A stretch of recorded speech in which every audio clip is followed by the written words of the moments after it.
What can we expect year 2 out of Hugh Freeze at Auburn? Because year 1 was really weird. They started out 3-0, and then they went on a 4-game losing streak once they entered conference play.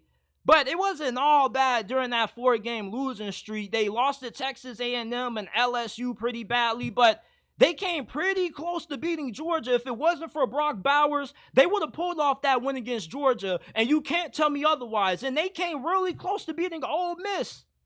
And then they were able to turn things around and become bowl eligible. They beat Mississippi State and Vanderbilt and Arkansas on the road. And then they got curb stomped by New Mexico State. And who the hell saw that coming? 31-10 loss to New Mexico State? That was crazy. And then they lost the following week later to Alabama to a prayer by Jalen Milroe.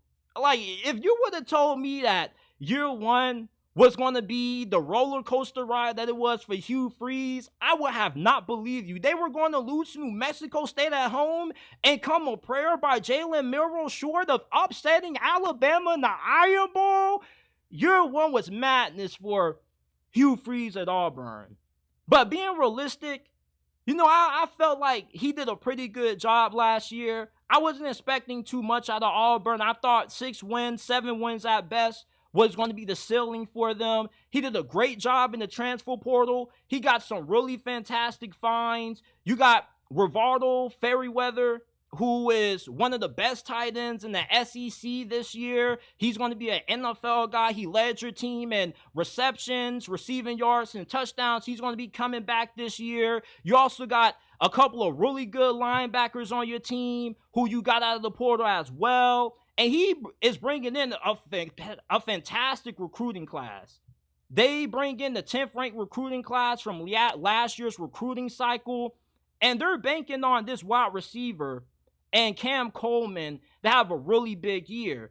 Now, if Cam Coleman ends up living up to expectations, because this dude is going to turn 18 in August, so he is fairly young, and I do feel like the expectations for him to succeed are a little high for him to be so young. But if he lives up to them, and with you bringing in Keandre Lambert-Smith out of the transfer portal from Penn State and Robert Lewis, Payton Thorne, I don't like him too much at QB, but he definitely is capable of producing better quarterback play for you this year than what he did last year, because last year he was below average in a lot of games.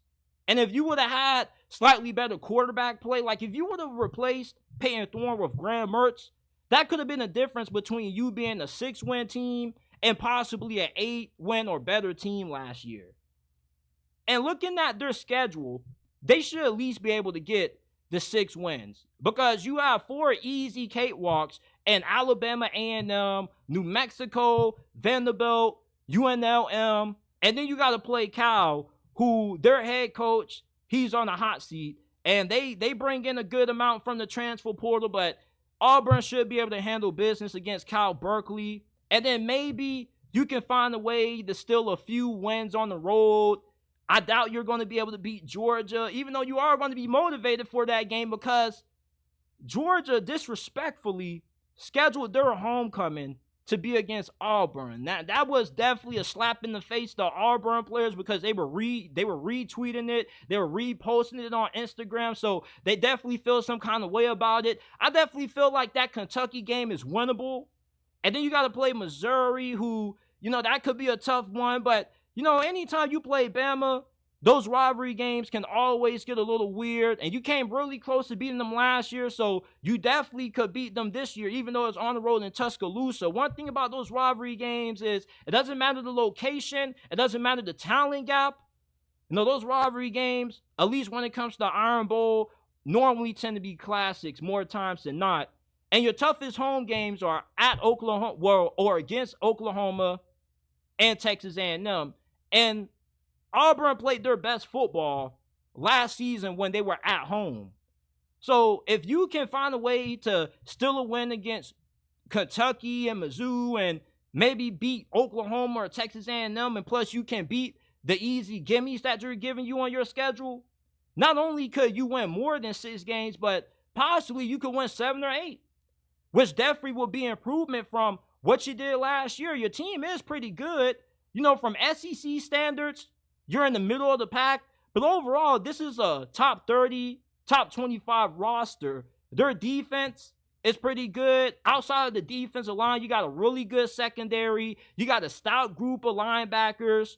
You got Jarquez Hunter coming back at running back. He was averaging 5.7 yards per attempt, 7 touchdowns.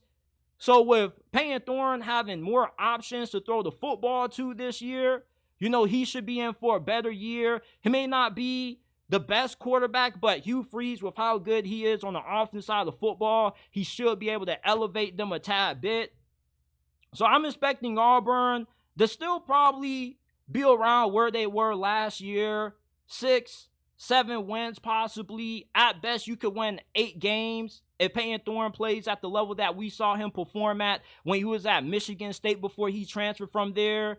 And ultimately, I still think that Auburn is at least a year or 2 away from being true playoff contenders. But with how well Hugh Freeze has recruited and also putting a lot of emphasis on player development and being able to retain a lot of the best guys that he's gotten out of the transfer portal and from recruiting, I definitely think that things are looking up for the future of Auburn football under Hugh Freeze as their head coach.